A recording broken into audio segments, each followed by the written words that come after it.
La guerre en Ukraine poursuit son cours avec de nouvelles avancées russes sur le terrain.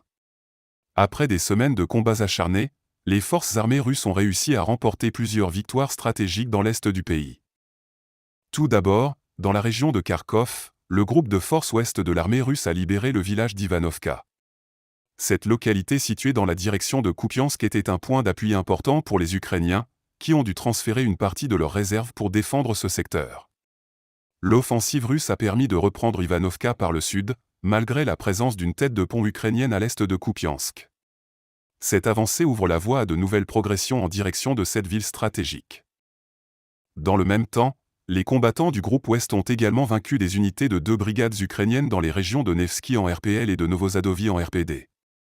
Ils ont aussi repoussé 3 contre-attaques aériennes des forces armées ukrainiennes, infligeant des pertes importantes à l'ennemi avec 405 soldats tués, un véhicule de combat d'infanterie et 5 autres véhicules détruits. L'artillerie russe a également réussi à neutraliser plusieurs pièces d'artillerie ukrainienne, dont un obusier Braveard de 155 mm britannique. Sur un autre front, les unités du groupe de forces du centre ont libéré la localité de Netelovo, en République populaire de Donetsk. Cette avancée ouvre la voie vers Karlovka, un important carrefour logistique situé sur une route à proximité du réservoir de Karlovsko. Les combattants du groupe central ont également frappé des formations de 2 brigades ukrainiennes dans les régions de Semenovka et Novgorod en RPD, repoussant par ailleurs 5 attaques aériennes ennemies.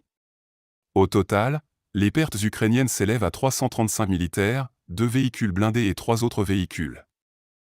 Ces victoires successives des forces russes, bien qu'encore limitées, démontrent leur capacité à reprendre l'initiative sur certains secteurs du front. Elles fragilisent un peu plus les positions ukrainiennes dans l'est du pays, obligeant Kiev à repositionner ses réserves pour tenter de contenir cette offensive.